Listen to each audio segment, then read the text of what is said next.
have seen the torch of freedom pass from hand to yearning hand, and the vision of our fathers spread hope throughout this land, as the dream some fought and died for in my heart becomes my own.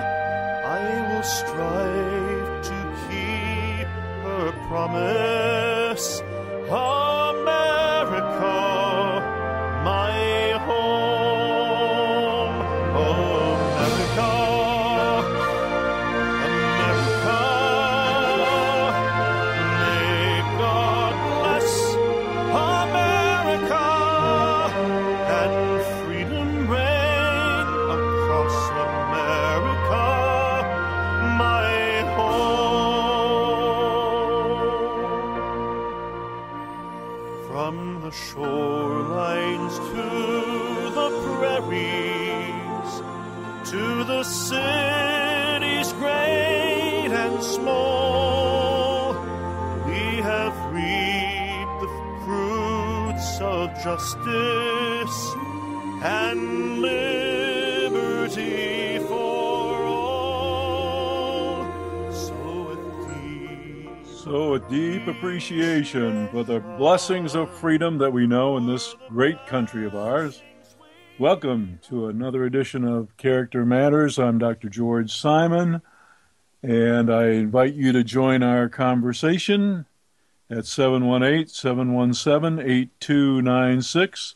That's 718-717-8296.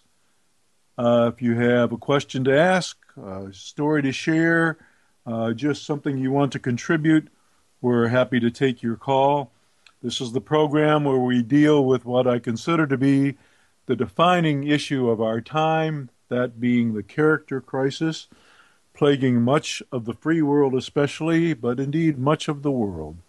And this is where we talk about not just character, but how it matters to just about everything we do. You know, when people of really good character form relationships, make commitments, build families, it all works that way. People of good character will make solid relationships. They'll form solid relationships. And there'll be rocky times, no doubt about that.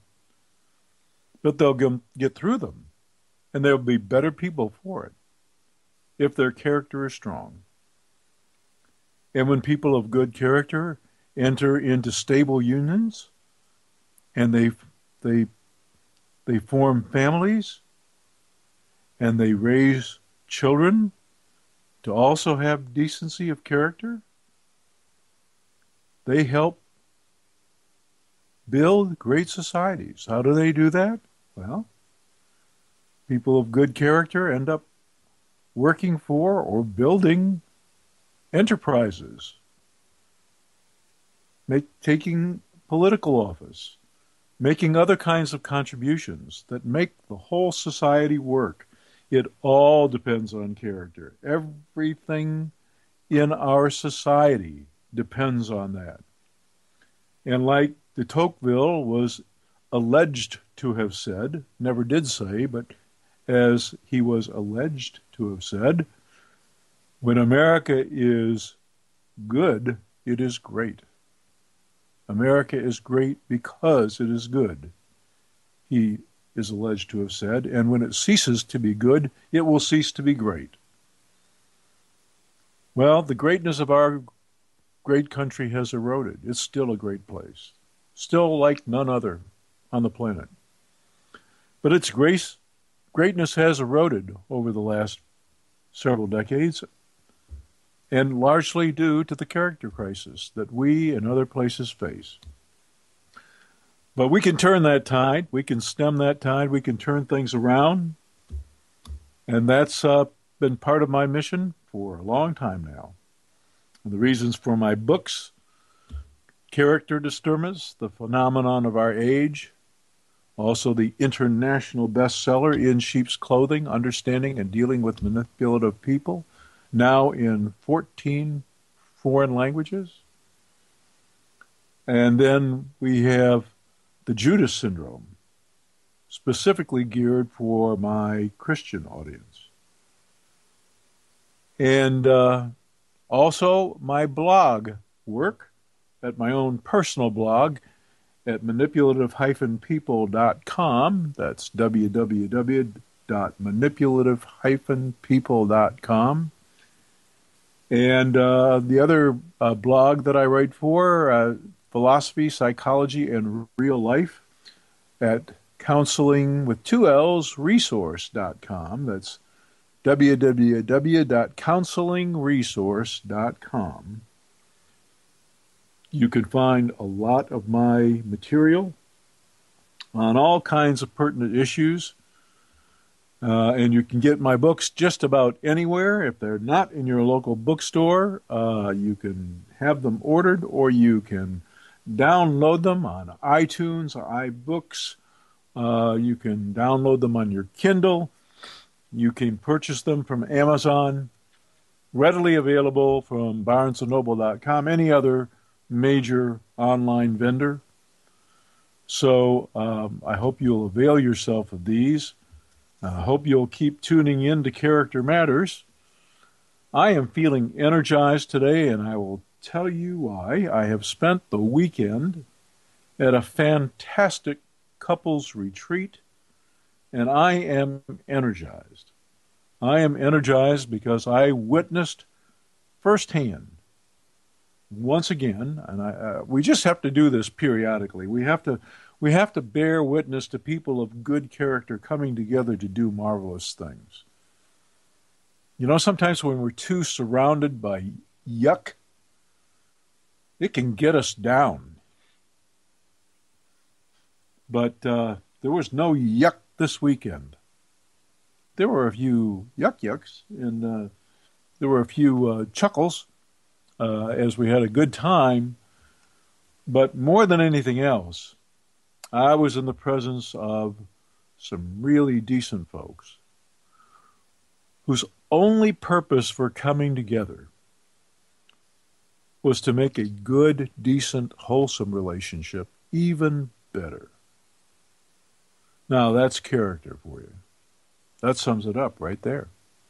Good people, decent, hardworking, principled, value-driven people coming together to do an even better job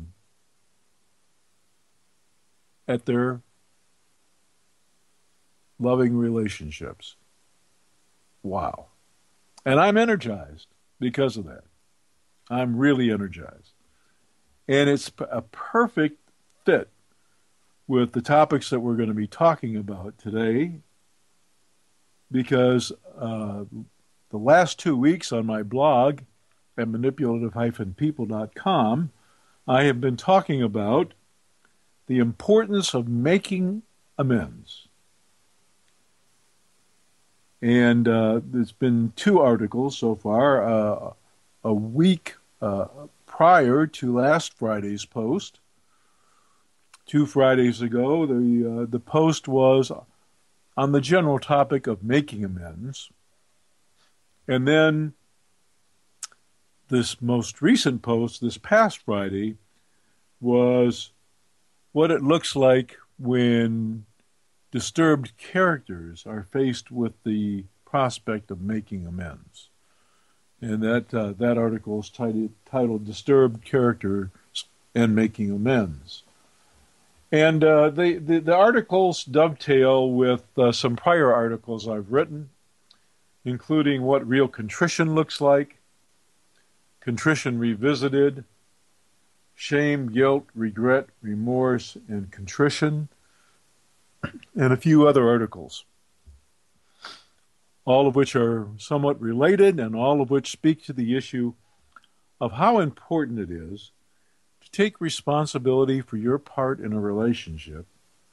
And if it's going to be a solid, productive, character building and maintaining relationship, you've got to be willing to do a couple of things that are just crucial to the survival of a healthy relationship.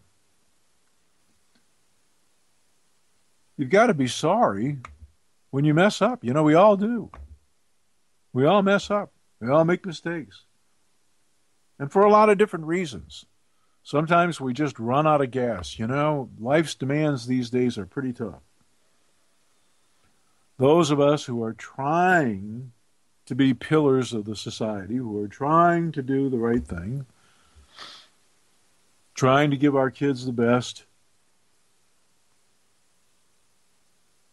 trying to raise a decent family, give them all the opportunities that they need, make sure they get to soccer on time after school, all those other activities, especially if we have more than one or two kids.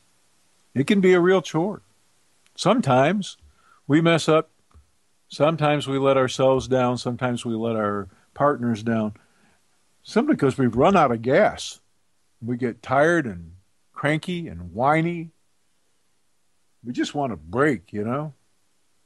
Sometimes we feel like breaking something. Sometimes in that anger and frustration, we take it out on the folks that we care about the most. So we all mess up. We make mistakes. But people of really good character, when they mess up, they own it, you know? They know they mess up. They don't kid themselves. And like my articles on contrition and regret and remorse talk about, they genuinely feel bad about it. Now, of course, it is not enough to just feel bad. Feeling bad is not enough. And as I've mentioned before on this program, there's a saying attributed to a couple of great psychologists. And they both said the same thing in slightly different ways. Carl Jung was reported to have said that all neurosis is a cheap substitute for legitimate suffering. And Alfred Adler is reported to have said that guilt in particular is a cheap substitute for legitimate suffering. Well, what does this mean? What did they mean by that? What they meant is, it is one thing to feel bad, to whip yourself, to berate yourself for messing up, to feel horrible inside, to engage in some mental self-flagellation. That's one thing. But frankly, what they were saying is, that's the kind of cheesy way out, in a sense. In a sense, it's much, much harder to do the work of repair and to do the work of making things better, of making yourself better.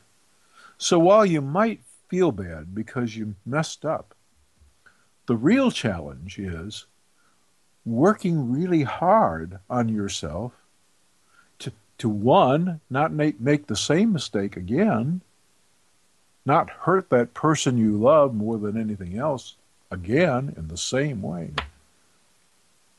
but to do even better, to make of yourself an even better person. That takes work. A lot more work than just beating yourself up for 5 minutes.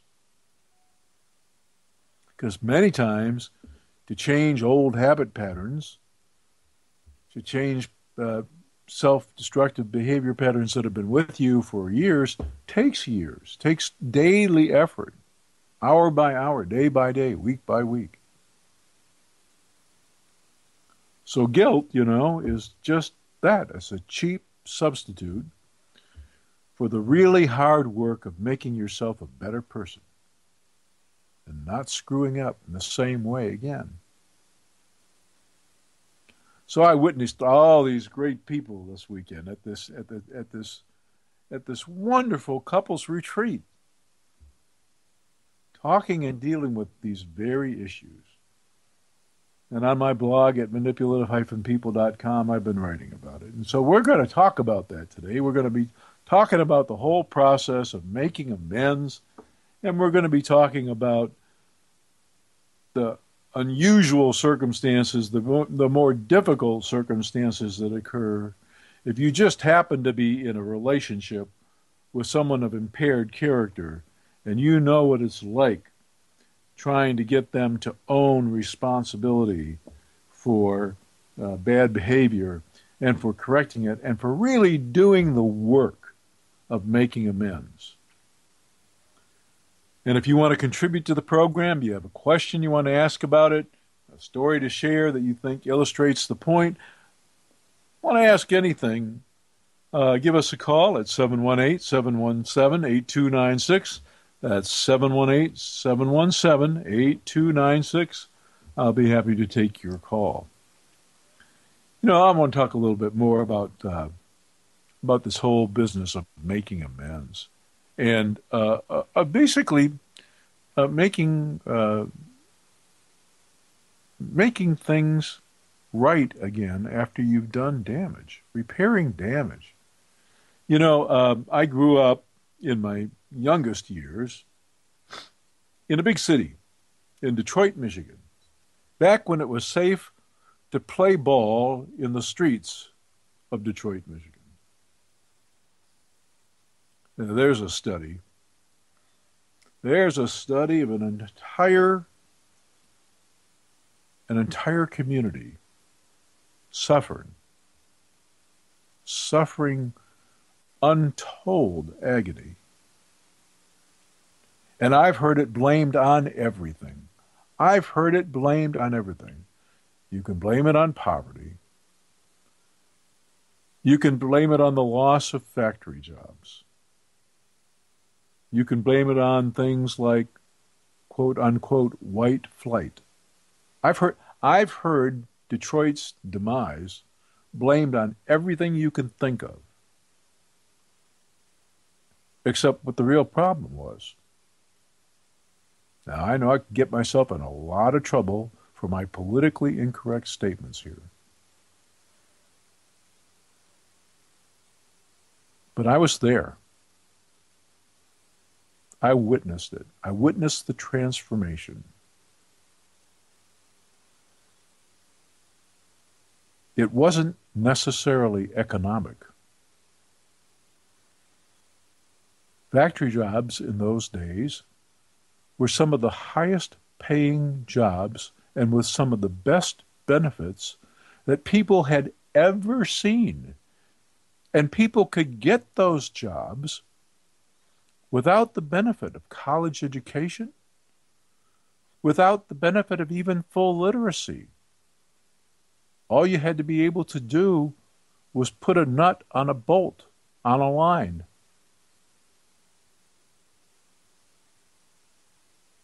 And times were good for the industries. There were plenty of jobs available like that. It was a manufacturing boom time.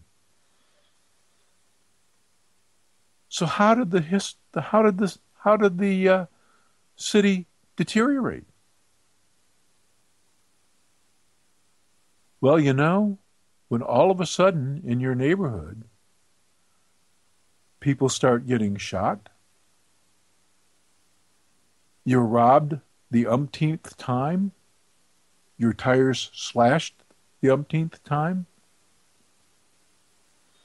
when people's behavior is so unruly, so hostile,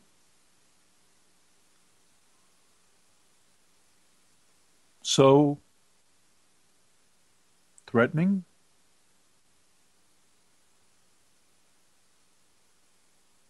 there's panic. There's panic. And when on top that, there occurs a cultural divide.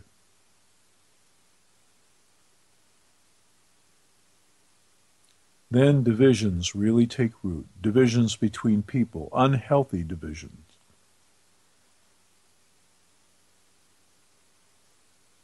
And so it happened. It happened. And you can trace it all to character.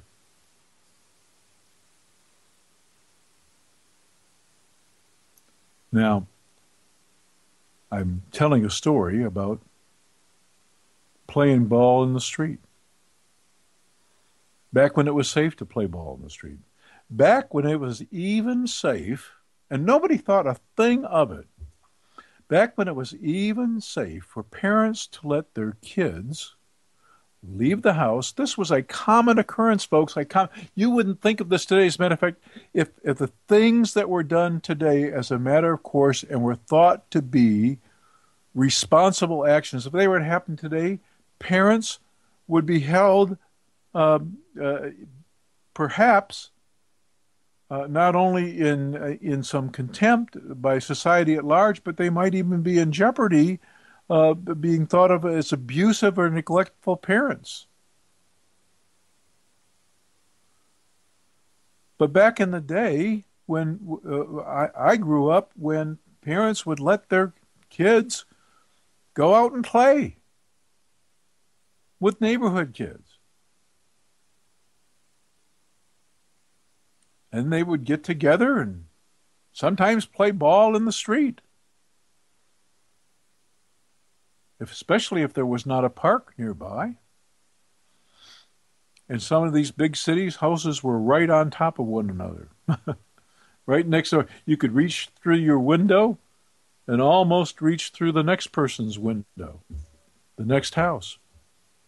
That's how close the houses were. And sometimes there were no parks for blocks, many blocks. And when there were, it was absolutely nothing for a kid to say, Mom, Jim and I are going to take our mitts and our bats and we're going to walk down to Stopel Park or whatever park it is and play ball with whoever's hanging out down there. No problem. And you didn't have to worry.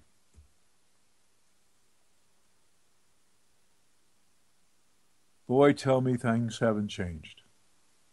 And just try to tell me that things haven't changed because of the character crisis.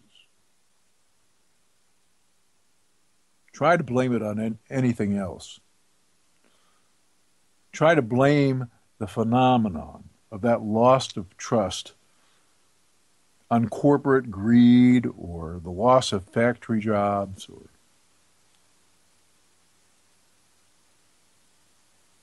Just try. It's ridiculous how many excuses we come up with. At any rate, we're playing ball in the street. You know, it's an archetypal story. How many times have you seen this on movies or TV programs, especially back when they had these kinds of programs on TV? They don't have them anymore, but, you know, you're playing ball in the street, you hit a ball, and sometimes you break a window. Well, what happens when that happens? Well, if you come from a family of decent character where values and morals are taught, and you've grown up with them yourself, is it enough to just be sorry that you broke somebody's window by accident? You didn't intentionally do it. I didn't mean it. Should you be off the hook? No. And in those days, were you off the hook? No. And what were you expected to do? You were expected to take care of the damage. That's what you're expected to do. It's as simple as that. Now, most kids didn't have the resources to pay for that repair. Their parents did. And parents took responsibility. And really good parents, to teach their children an important lesson,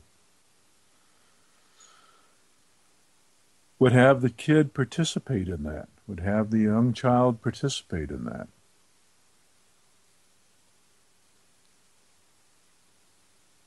My cousin broke a window. He had a paper out.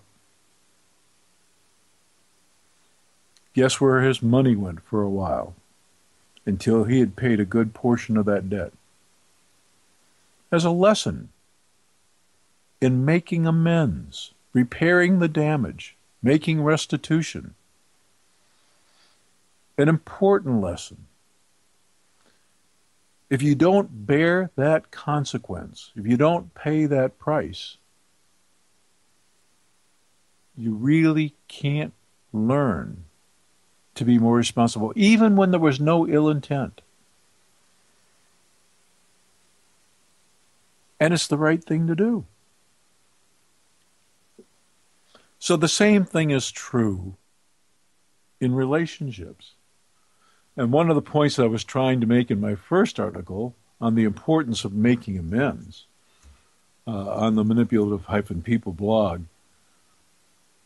one of the most important points I was trying to make is that in my years of counseling, I've counseled all sorts of folks, all sorts of couples, who have allowed themselves to do the most ridiculous things to one another, sometimes intentionally, but most times inadvertently.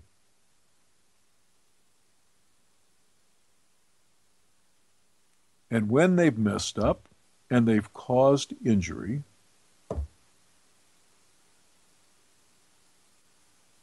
it's not enough to just own responsibility for it, to own up to it.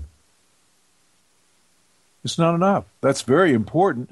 And boy, would you be surprised at how many people don't even do that much these days, unfortunately. In our days of character disturbance, in our era of rampant character dysfunction,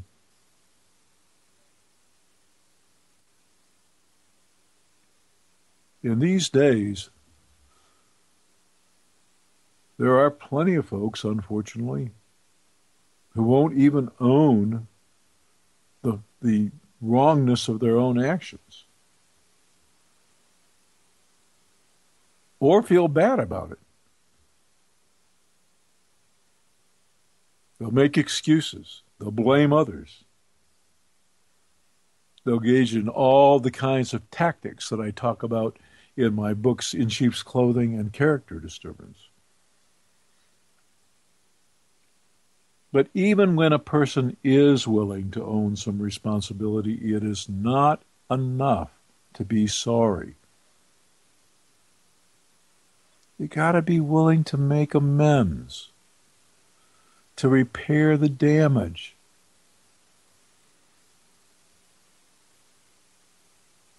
That was the really energizing part of this couples retreat that I was just privileged to be involved with this weekend. Folks not only embracing that responsibility to own their crap, and we all have it, to own their shortcomings, their defects of character, but the willingness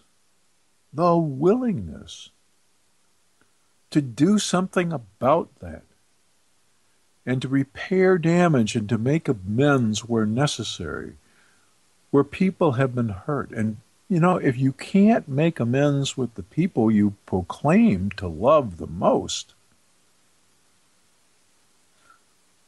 if you can't really make amends with the person you've chosen as your life partner, the person you promised to honor and cherish till death do you part, you can't do that.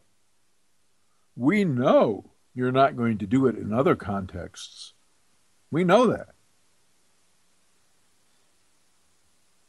That's why we have such rampant dysfunction. in our social enterprises these days. Corporations aren't inherently evil. I hear that all the time. Oh, it's the profit motive. It makes corporations inherently evil. They're just evil by design. No, they're not.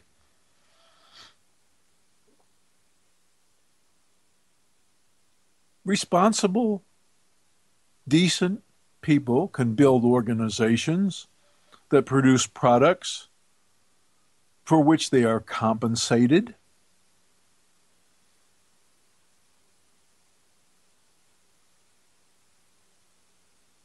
It's not compensation for your efforts. It's not profit that makes something evil or defective. And there are plenty of these enterprises out there. Socially responsible, conscientious organizations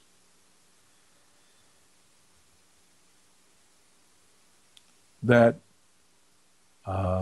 distribute their profits wisely and in a principled way, responsibly,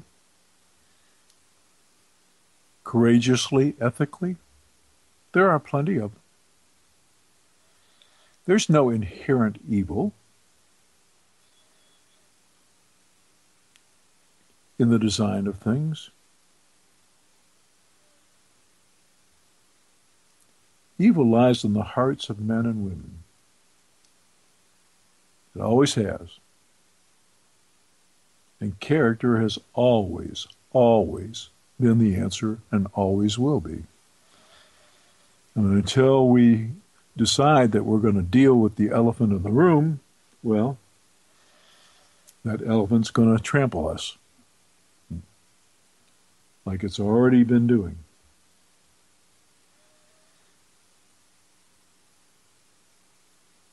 Now, in the article that I wrote about making amends and the importance of making amends, I was talking about several couples that came to mind in my years of counseling who had crossed some lines in their relationship. You know, they didn't have enough solidity of character, and they didn't have enough integrity of character to restrain themselves, to hold themselves back from violating certain boundaries, crossing certain lines, violating certain limits. For example, like how they talked to one another. I've heard couples who profess, or at least have professed at some time or another, to love one another, cuss each other out worse than sailors.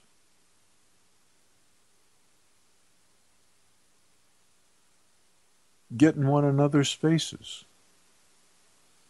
Now, I'm not saying that there aren't plenty of occasions to be angry with your spouse or your partner. That's not what I'm saying, not at all. But there's got to be some rules of engagement, even hostile engagement, that a couple that's going to make it and a couple that's going to foster character development in themselves and one another, there've got to be some boundaries and limits that they will respect. And each and every couple that I've ever counseled always knew when they went too far. And as I mentioned in the article and gave an example, when they couldn't resist, quote unquote, going for the jugular, because it was more important in the heat of their argument, in the heat of battle, so to speak, it was more important to win than it was to respect the boundary and respect the relationship and preserve character. And as a result, damage was done. It's always that way. I know you know what I'm talking about. And I know that plenty of you have probably seen examples of this. If you want to share one, give us a call at 718-717-8296. That's 718-717-8296. Well, the point I'm trying to make here is that these things happen when they do happen, when you do something like this, and you realize you've gone too far, and you realize you've done damage, you got to be willing to repair it. It's just it's a simple life lesson, just as simple as if you're a kid in the street playing ball and you accidentally break someone's window. You know, that is an accidental type thing where there's no deliberate intention. And if you're going to be willing to make amends for something like that, surely you would recognize the responsibility that you have to make amends for an injury inflicted intentionally. Well, I didn't really mean to hurt her. I really didn't mean to hurt him, I'll hear a couple say.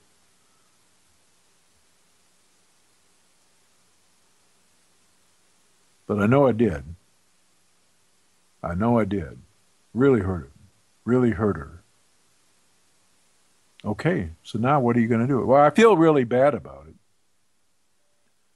Matter of fact, I felt really bad about it each and every time that I've done something like that.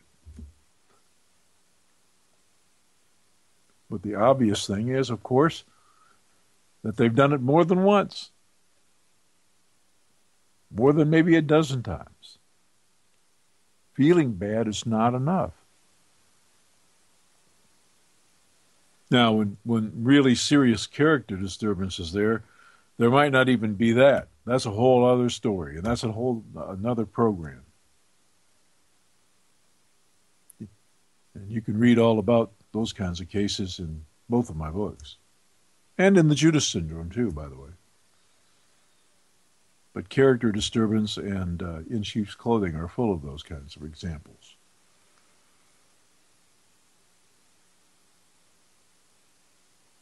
But you've got to be willing to repair damage that you've done. It's so important. It's important to any relationship. It's important to society that depends on great relationships. That's how it works. Great relationships build great families build great communities build great countries.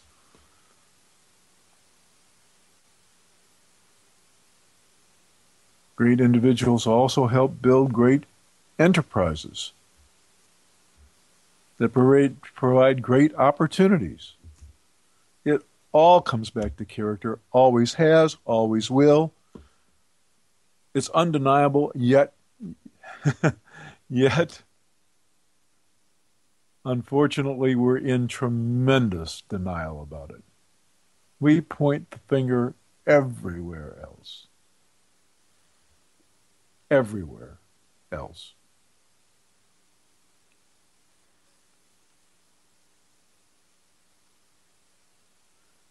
So, in these relationships of ours, especially in our most important relationships with the people that we profess to love, those we work with, the communities we serve, when we do damage, we need to be willing to make amends and to repair that damage. So when couples have come to me and they've told me about these lines that they've crossed, these vile things that they've said, these nasty things that they've done to get back at one another, to make the other person hurt because they wanted to feel vindicated or because it was important for them to win the contest or because they just wanted to smack the other person down for a perceived smack that they got. First question I ask is, what did you do to repair the damage? I said I was sorry. Oh, that's done. Talk, as they say, proverbially, is cheap, just as guilt is a cheap substitute for legitimate suffering. The work of making amends is just that, it's work. You've got to be willing to demonstrate two things when you're making amends. Number one, that you really understand that the person that you injured, the person that you hurt emotionally, spiritually, psychologically, or otherwise, you've got to be willing to demonstrate that you're willing to basically pay some compensation. Do some extra nice things. Put some salve on the wound. And not just manipulatively. Not just to get you back in good graces. So the next time you can do the same old thing and feel like you can buy your way out of it. No, that's not what I'm talking about. It's not what I'm talking about at all.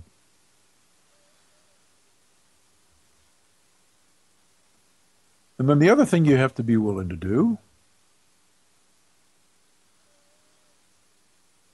is to accept full responsibility for that task. No ifs, ands, or buts. And then get in there and do the work. Repair that damage. Do whatever it takes. And the reason to do that is this is not just good for the relationship. It's good for you.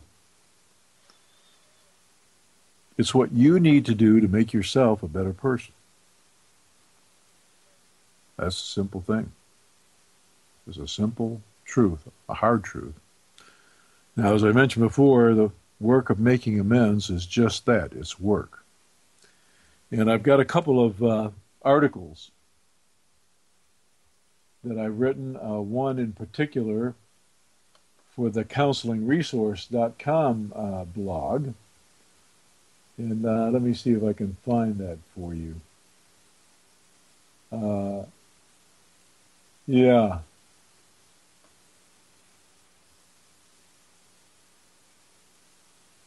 It's called When W-O-R-K is a four-letter word. When W-O-R-K is a four-letter word. Disturbed characters, in general, tend to have a loathing for a particular kind of work. This is the mark of character disturbance. This is one of the what we call a cardinal sign. One of the principal things that identifies somebody of really impaired character. It's not that they won't expend energy. That's not it. They'll expend plenty of energy if they believe it to be in their interest, in their self-serving interest. So if they think they're going to get something out of it, they'll expend energy. Where they have a problem with work is when they think it's either primarily going to benefit somebody else or the work is done primarily in somebody else's behalf. That's where they've got a real problem. They hate to feel obliged,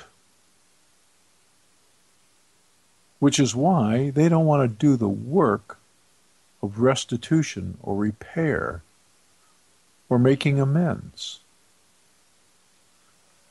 Now, if they're narcissistically inclined, disturbed characters, the reason they don't want to do that is they don't think they should have to, because after all, they have an exaggerated sense of self-importance.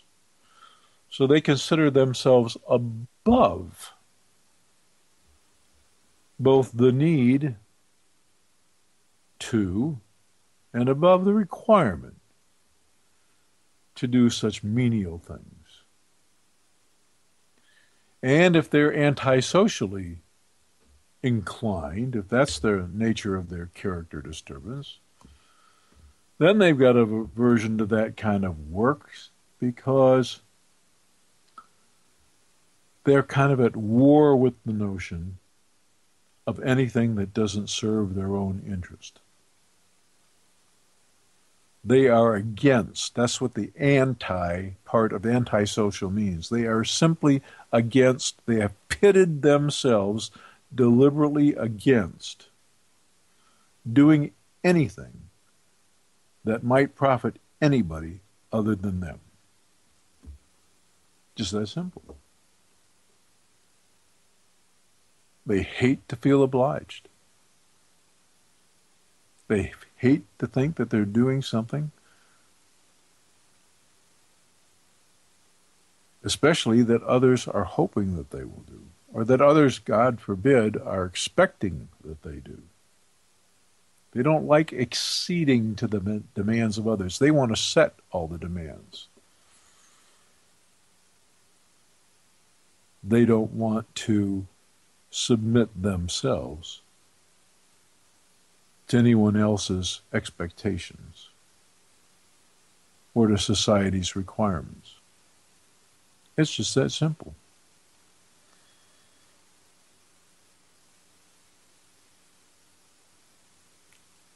So check out those articles. I think you'll find them interesting. The reason I'm so energized is that at this retreat for couples, I witnessed not a bunch of perfect people discussing their perfect little lives. That's not what I witnessed. I witnessed a bunch of people who had had plenty of ups and downs in their lives and had plenty of things to say that they had both done and said that they were not all that proud of. Nobody's perfect. We all fall short. We all have shortcomings. But if we're willing to own that, and more especially, if we're willing to do the work, accept the obligation, to strive to do better and to be better, it makes all the difference in the world. And it's a matter of mindset. It's a matter of attitude. And in the Judas syndrome, I point out that for the believer, not the person who shouts from the rooftops and who preaches and who makes all these testimonies, but for the true believer, the person who in their heart has accepted the command that believers supposedly believe was given to them about how to live their lives,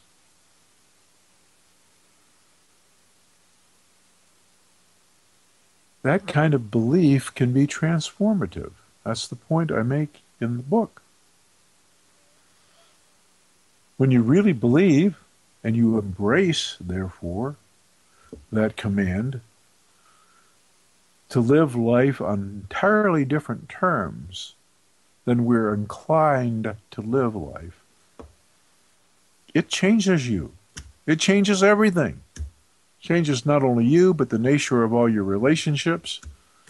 And it changes the society, the community where you live.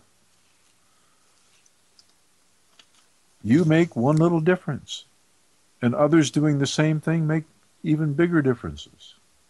That's how it works. It has to start somewhere. Why not with you?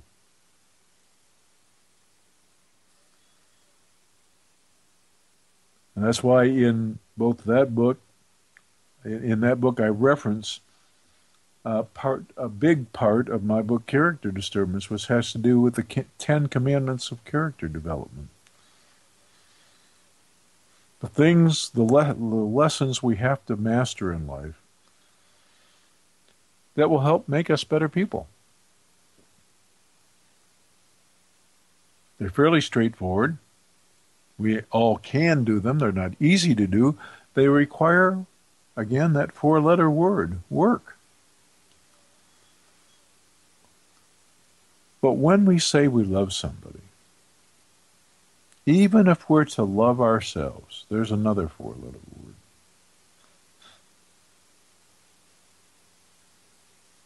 When we really mean it, we're going to love ourselves and love anybody else in any kind of decent way.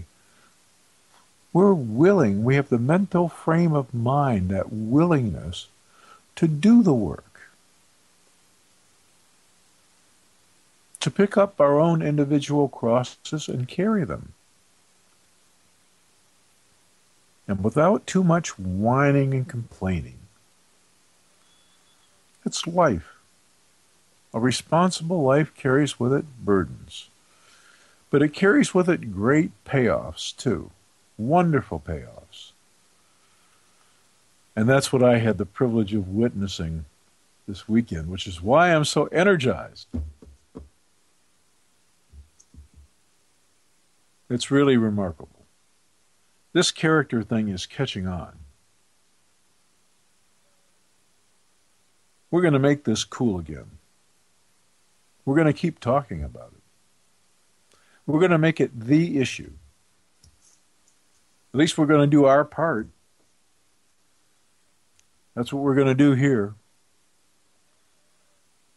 That's what I'd hope to do through all three of my books. That's what I hope to do through this program, my newspaper articles, and all the other things that I'm going to be doing this year. It's going to be a great year.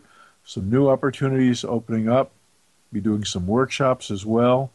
There'll be some new, innovative ideas that we're going to be getting the word out, and we're going to be encouraging people to not only recognize the elephant in the room, but to deal with it effectively. We're going to make character cool again. We're going to focus the kind of attention on it that lets us know and appreciate the power inherent in doing all we can to do the work of character development. Because the payoff will be healthy individuals, healthy relationships, healthy marriages, healthy families, healthy social enterprises, healthy corporations and other business organizations, and healthy, great countries. That's the payoff. And it all starts with you and me and character. That's where it starts. That's where it has to start. These days, unfortunately, we can barely agree. We can barely agree on some of the foundational aspects of decent character. In other words, what qualities make up a person of decent character? What should we be striving for? What should we hope to be developing in the way of values and standards? How should we be instructing our children in the embrace of these values? What are the key values that we want to promote? What's essential? What really builds good character? In our times, unfortunately, it's very hard to agree on these things. But I do believe, which is why I wrote, and you can find out for yourself in Character Disturbance, the 10 Commandments of Good Character Development that I think are important. I think it would be very hard to pick at any of them. I mean, I gave it a great deal of thought. I witnessed so many situations over the years where it was clear to me there were just certain life lessons that hadn't been learned.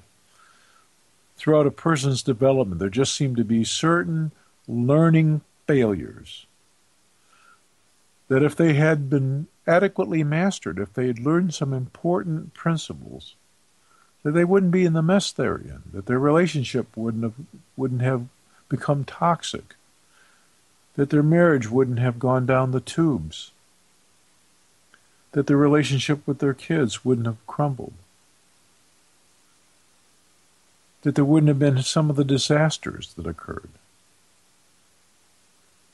at home or at work even.